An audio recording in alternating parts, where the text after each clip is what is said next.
రూపాయల అవినీతి జరిగిందని మోడీ గారి నుంచి అమిత్ షా వరకు చెప్పిండ్రు. కిషన్ రెడ్డి గారైతే ఒక అడుగు ముందుకేసి అసలు కాళేశ్వరం కేసు సిబిఐకి అండి 48 గంటలలో వాళ్ళని అరెస్ట్ చేసి లోపల పెడతా, నీతో చేతనైతే లేదా రేవంత్ రెడ్డి గారు అన్నారు. ఓయబ్బ కిషన్ రెడ్డి పైల్వాన్ బయలుదేరండి, ఏదో అయ్యేటట్టు ఉంది, 6 ప్యాక్ ఉన్నది సార్, మొత్తం ఒక గుద్దుకే ఖతం చేసేటట్టు అని చెప్పి, ఓకే సార్ మంచిది నువ్వు బలవంతుడి కానీ అని ఇచ్చిన 6 నెలలు అయింది. ఎక్కడుందే ఫార్ములా ఈ రేస్? ఈడీ దగ్గర ఉంది, ఎక్కడుందే? ఎందుకు ఈడీ వాళ్ళు కేటీఆర్ని అరెస్ట్ చేస్తలేరు? ఎందుకు హరీష్ని కేసీఆర్ని సిబిఐ విచారణ కన్నా పిలుస్తలేదు? అంటే ఇన్నాళ్ళు మీరు సహకరించిన సహకారానికి తిరిగి వాళ్ళు ఇది క్విట్ ప్రోకో కాదా? మీ ఒప్పందం అనుబంధం ఒక్కటి కాదా? వీళ్ళ అనుబంధం ఏ రకంగా ఉందో ప్రజలు గమనిస్తలేరా? వీళ్ళు గమనించడం లేదని వీళ్ళు అనుకుంటే, పిల్లి కళ్ళు మూసుకొని పాలు తాగితే పిల్లి అనుకుంటుండొచ్చు పిల్లి ఎవరిని చూస్తలేదు, కానీ పిల్లిని ఎవరు చూస్తలేరు అనుకుంటే ఎట్లా కుదురుద్ది? ఈరోజు బీజేపీ బీఆర్ఎస్ అనుబంధం కూడా ఇలాంటిదే.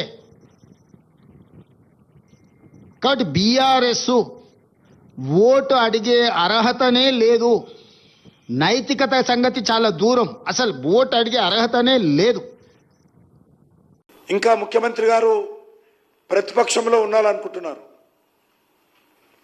మీరు ముఖ్యమంత్రి అయి 2 సంవత్సరాల 3 నెలలైంది.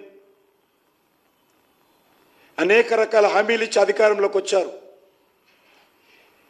ఇచ్చినటువంటి హామీలు అమలు చేసేటువంటి కార్యాచరణకు ఇంతవరకు మీ దగ్గర యాక్షన్ ప్లాన్ లేదు. అసలు మీ 5 సంవత్సరాలు ఉంటారా? ఉన్నటువంటి 5 సంవత్సరాలు ఇచ్చినటువంటి హామీలు ఏ రకంగా అమలు చేస్తారు? దానికి కావలసినటువంటి ఆర్థిక వనరులు ఏ రకంగా సమకూర్చుకుంటారు?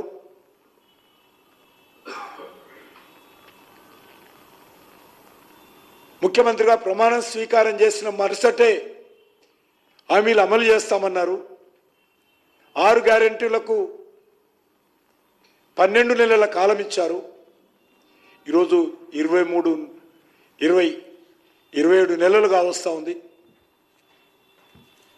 మరి ఇంతవరకు దిక్కు దివానా లేకుండా ఉంది.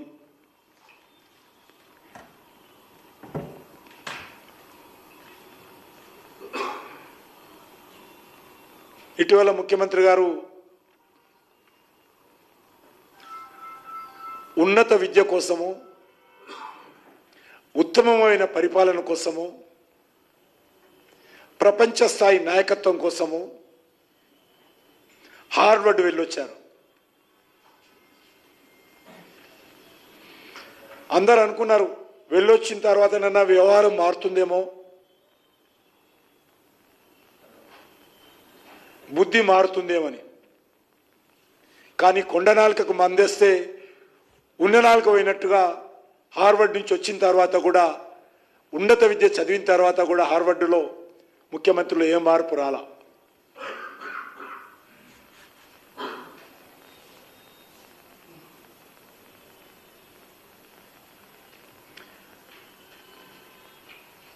ప్రజలు నాయకత్వం అందించిన తర్వాత సంస్కారం పెరగాలి. కానీ ఆయన ప్రవర్తన రోజు రోజుకు దిగజారుతా ఉంది. కేసీఆర్ ఏ రకంగానైతే స్టేజ్ ఎక్కితే చాలు సంస్కారహీనమైనటువంటి మాటలు, అడ్డగోలు ఆరోపణలు ఏ రకంగానైతే మాట్లాడేవాడో, రేవంత్ రెడ్డి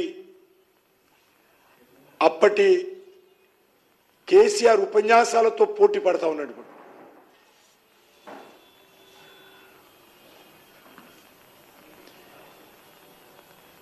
కనీసం రేవంత్ రెడ్డి హార్వర్డ్కి వెళ్ళిన తర్వాతనైనా తన రాజకీయ వ్యవహార శైలి మారుతుంది అనుకున్నాం.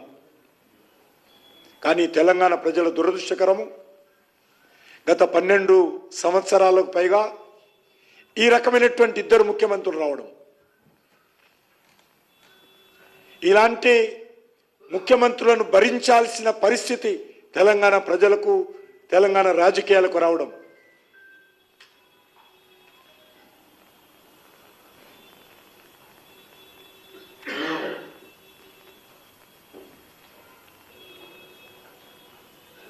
రోజు కొత్త అబద్ధాలు, ఇద్దరు ఒకటే, రోజుకొక అబద్ధాలు, కొత్త వివాదాలు, కొత్త బూతులు, కొత్త దోపిడీ, రెచ్చగొట్టే మాటలు. ఈరోజు తెలంగాణ ప్రజలు భరించాల్సిన పరిస్థితి ఏర్పడింది.